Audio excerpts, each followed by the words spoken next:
Welcome back to Coffee Time. Get you another cup of coffee. Enjoy the rest of the program today. Canny Extension Office, Mr. Danny Cain. How you doing, sir? I'm doing well. It is great to be here this morning. Good to have you back. Great to be here. I know you took a little vacation, but it wasn't a vacation. It was a working vacation. Right? Yeah. Congratulations. We got to spend a few days over in the country of Ireland. Oh, that's great.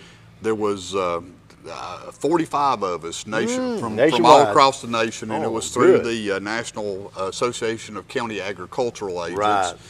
And it was kind of the focus of all of it was commercial horticulture. So we spent a lot of time on over here we would call botanical gardens. Yes, they call them public gardens there, and that's neat. Just looking at various plant materials that they grow, and we caught it in a good time. They have just a wonderful variety of native azaleas and rhododendrons, and if you're into those kinds of things, boy, it was spectacular. Did you notice all the fences built out of rock? Absolutely, almost every And we saw more sheep than I realized that grew in the world, really. But what they did is they would clean the land to plant crops. And they stacked the rock up on their fences. And it's amazing how precise those fences are, because they have stood for hundreds and hundreds of years. Century. And but they're still there. They surround every pasture, every grazing paddock. They separate one farm from another. And but they'll have to put a fence up. Very little barbed wire that we saw over there. It was all rock. Beautiful fences. Country. It really was. Wonderful people. Yeah. Just very friendly, and we had a great time and saw a lot of wonderful plant materials. And 45 from all over the U.S. All over the U.S. Wow. From as far away as California, actually, and so we all had a good trip, and most importantly, we made it back safe. But we saw a lot of wonderful gardens and plants, and got to visit with some of their public garden curators, the ones that actually take care of all the stuff, and so we had some really great visits. But it's a good opportunity, and look forward to one of these days maybe getting back with a little time to more closely see some of the sites, instead of just the botanical gardens. I got to see a lot of plants when I was over there, because I was chasing a white ball in the woods. That's right. Well, I spend quite a bit of my time out on the golf course anyway, in the woods. So so I saw a lot of plants. I tell people that I'm just a tree enthusiast, that's really not Exactly. what's going on. But all right, you got a lot of activity going on with the extension. What about we had some state and competitions? Absolutely, man. We have gotten it has been such a busy call this spring, late spring, early summer, whatever you want to term it. But we've had so many things going on, and just here recently, over the past weekend, we finished up our pig squeal project, where our 4-H'ers raised 2 feeder pigs each. They got them as small pigs. They raised them up to. Now, when did they get the pigs? Last fall? Got those in February. Oh, February this year. That's right. And so they raised them. Like I said, their show and auction was over the weekend. We had that over at Fayette. And we do that as a multi-county group, but about 65 kids. Man, that's with pig or hog projects, feeder pig projects, and so that worked out really well. They had a show, they do showmanship, and they judge them and win awards and things. Yeah, they clean them up and put a bow on them. no, they just brought them out. Yeah. I've always said that pigs will be pigs. That's it's hard to get one dressed up. That's it. You're right. But they showed them, and and then they auctioned them off, and of course they were feeder pigs bound for for the markets, and so the people that bought them, we had the processors right there on hand, and so that project worked really well. Our 4-H kids, they really love that pig project, and they had a great time doing it. We made round of visits to each one of them, just to kind of discuss their project, evaluate it, and how they do it like chick chain. Do they get inoculated and have a? Well, we don't do vaccinations on their hog projects like we do some of the poultry diseases, but we mostly at that visit we kind of evaluate their their feed regimen. Are we getting them too finished, or do we need to push them a little bit? So we make adjustments to their feed schedule and those kind of things. Yeah. So not only they raise the pigs, but they got to learn a little business and taking care of them. They got to learn a little bit of business. They got to learn a lot about nutrition and responsibility. And it's not always fun getting up and going going down there and feeding pigs and stuff. So and still go to school. That's right. But so they did extremely well. I was very impressed. Now, when they get the pig in February, is it a piglet or a small? It's what we call a feeder pig, and they will range anywhere. We like to get them in about the 40 to 50 pound 40 range. pounds, okay. Some of these That's that we got big. this year were a little bit larger than that. But we really like to hold them to then, about 40 to 50 pounds. But when you had the ending in May here, what was the weight on that pig? yeah, they will feed them out. Ideally, you would be probably in the right in around the 300 pound range, a little bit under that. In 3 months. Like I said, we got them a little bit larger size this year than we usually like to get them in. So we had some that topped out a little higher that's than about that 3.5 months. That's right. Yeah, it's amazing how quick and fast they grow. So that is tremendous. we've also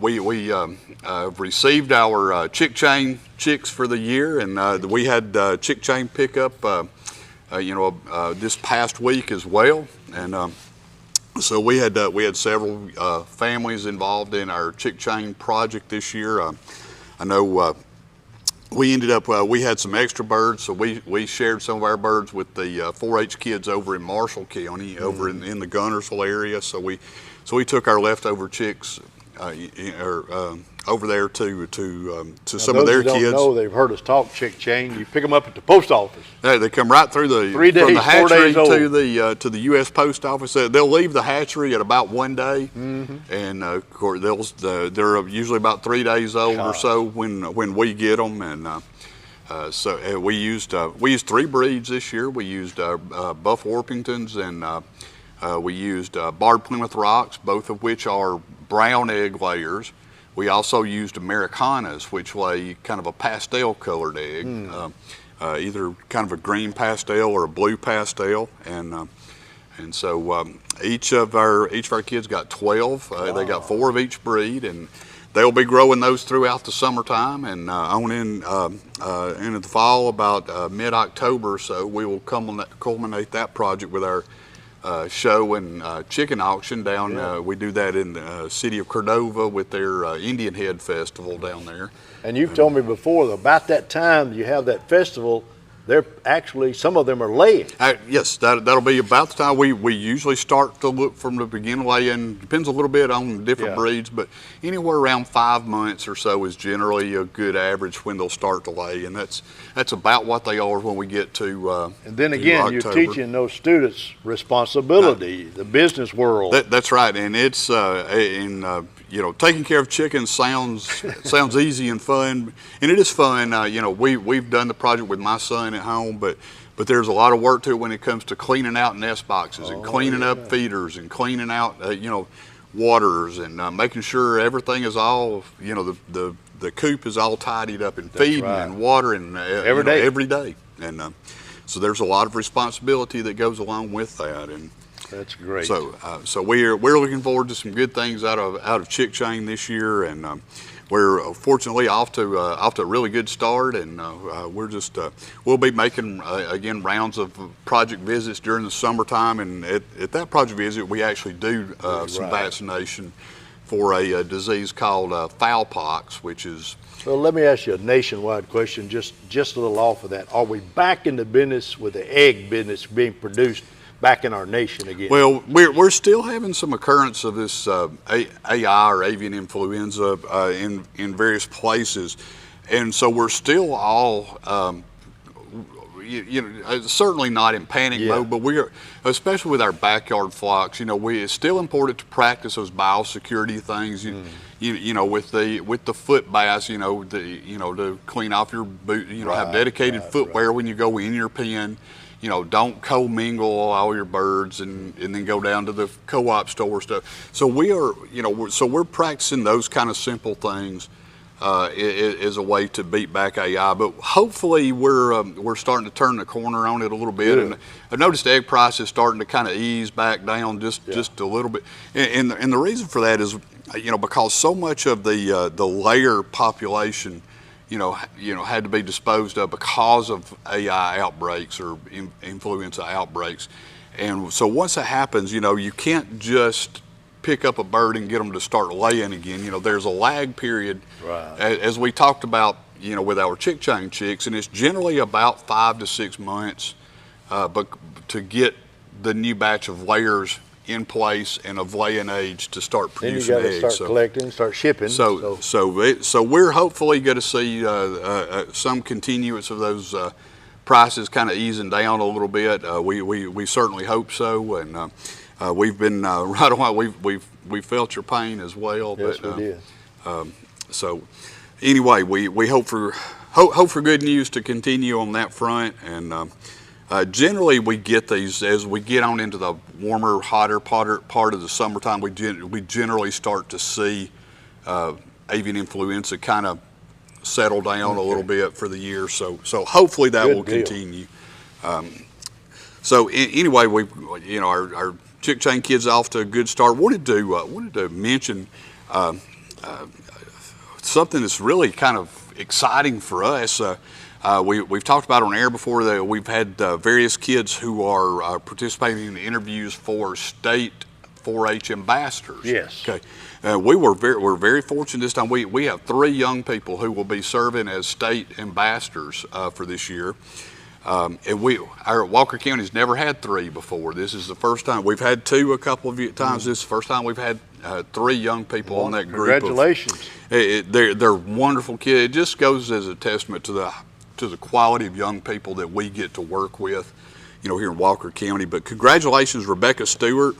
Rebecca goes to Summiton Christian, and she has been involved in a lot of our leadership programs and many other things with 4-H.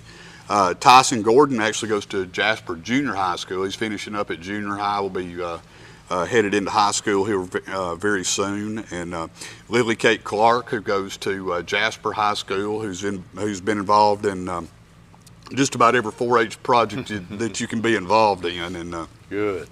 No, she was an ambassador last year as well, and will be returning this year. And for of course Tyson and Rebecca, this will be their first year. But it's very exciting because they get to represent 4-H at various events and activities and stuff all over the state, and they come together as a planning committee to help plan things like the teen leadership retreats and other programs like that. So it's a good experience for them, and it's a big honor, and we just make a big deal about it, and glad to get to work with those kids and their families. It's a great thing, and they interviewed extremely well. We got great feedback from the interview committees about the great job that they did, and it's always good to hear, about your.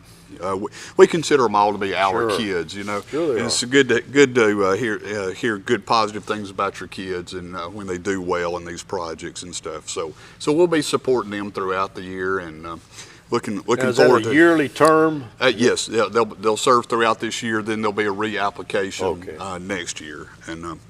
Well, these are 9th and 10th graders, basically. Yes, yeah. You can serve all the way up to 11th grade year, and or then we'll be going into senior year. So, good. So yeah, they're basically upper junior high school kids headed in high school throughout high school. Good deal. Congratulations. But, yeah, they're true, just wonderful kids, and we're very excited about them. Now. And other things going on, I wanted to bring just a couple of pictures to take a look at, things that we're getting just a lot of questions on. Fact is, probably my number one question of the spring so far, and it usually goes like this: what is going on with the pine trees? Why are all the pine trees dying? And why are they so brown? That's right. Why are they turning brown? In the spring, and so we've got actually a number of things going on kind of all at once, and but we'll kind of narrow it down to the most prominent problem right now. But number one, we do have actually a little bit of just natural needle drop about this time of the year, headed out of winter into the spring growth season. So we are getting a little bit of natural needle drop, and we've had if you go back the last 2 or 3 years now, we've had terrible problems with pine beetles of various kinds, southern pine beetle, Ips engraver beetle. And there's a couple of others that causes some problems in our pines, and we're still seeing a lot of that, particularly as we get to the dry part of the year. But but the thing's going on mostly right now, and everybody tends to blame. We see brown needles on a pine tree, we automatically think, well, it's got pine beetles because that's the thing that we know that goes wrong. But we actually have a fungal disease that's affecting a lot of these pine trees right now. And if we can take a look at the next picture, this is actually a longleaf pine. Longleaf pine has this is called the grass stage. This is the young, immature longleafs, and out of that bundle of needles, looks just like something you grow as a turf grass or something almost. But the bud and the stem will sprout out of that in a couple of years. But brown spot needle blight is a disease that we first started seeing in longleaf pine many years ago, actually, and it's we thought for a long time it's going to be primarily or exclusively in longleafs, and even more so it's extremely damaging to the seedling stage, these younger stages like this longleaf pine. The next picture will show this is a loblolly in a juvenile stage, and if you look really close on the needles, especially of your loblolly pines, this is the one we primarily grow around here. You'll see those brown circular spots, usually with a little yellowish kind of halo around it. Very typical of brown spot needle blight, hence that's where it gets its name from. Very destructive in the juvenile stage, the seedling stage we call it. But as the callers have astutely noticed, it can also get in full-grown pines as well, and it causes browning off of the needles, can cause needle drop, where they shed large amounts of needles, and generally in larger trees, if it's a 1 year, 2 year type event, they will usually sprout new needles out. They will continue on and will ultimately be okay. It becomes a problem when we see this defoliation, though. If we get in a pattern year after year after year, it causes a lot of stress. Those trees don't build up those energy reserves because they shed their needles very early, and it can actually cause the demise of even full-grown pines. Wow. So it's a thing that we're going to continue to monitor. But for most of the things that we're seeing right now, I would anticipate as we get on into the summertime growth period, you're going to start to see those regrow needles, and hopefully this will be a short-term type thing where we don't see a whole lot of it. So the tree growers are, for the lumber business, concerned. They are because of a couple things actually. Number one, even if the tree survives, it's going to slow down the growth rate of these trees pretty significantly. And if it gets to be an extended year after year thing, we can actually lose tree stands to this disease. So we're watching it very closely. They're doing a lot of studies now. What's the best tactics? Because it's oftentimes it's not real feasible to spray, hundreds and hundreds and hundreds of acres of pine trees. The 4 or 5 times a year that it's required to control. So we're looking at things, controlling it otherwise with generally with like spacings. Adjusting our tree spacing to get more airflow through a stand, through resistant varieties of loblollies and other type trees. So they're doing a lot of studying, a lot of research on there, and hopefully this will be a disease that hopefully we're in the short run with it, and it won't be a perennial problem. But you got any literature on the pine trees? We've got a little bit. Forestry Commission has got some really good information on brown spot needle blight on our pines. I got one more picture here that I'll show you real quick actually too. This is a caterpillar that we see quite frequently this time of the year in our hardwoods, not necessarily our pines. And this is called Eastern Tent caterpillar, and it's recognized it's a very hairy caterpillar with that white stripe all the way right down the back. And they build these webs kind of in the crotch angles of tree limbs and things like that, but they cause a lot of defoliation. I see them a lot. This is cherry, so I see them a lot in cherries and related species. Control this, you can actually just clean that webbing out with the caterpillar still in there, or if you want to spray, we don't recommend things like Sevin, things like that, because of the damage to pollinators. The product Dipel or Thurside works pretty well. It's a BT, and it's an organic product made from a bacteria, much less apt to cause harm to our pollinators and non-target organisms. But either one of those will work, and we've got information on this. You can call us at the Walker County Extension Office at 205-221-3392, or you can reach us on that big old World Wide Web at www.aces.edu. Good deal. Danny, thanks for coming in Appreciate today. you having us. Thank See you you. next week. We're going to take a break. We'll be right back with more Coffee Time.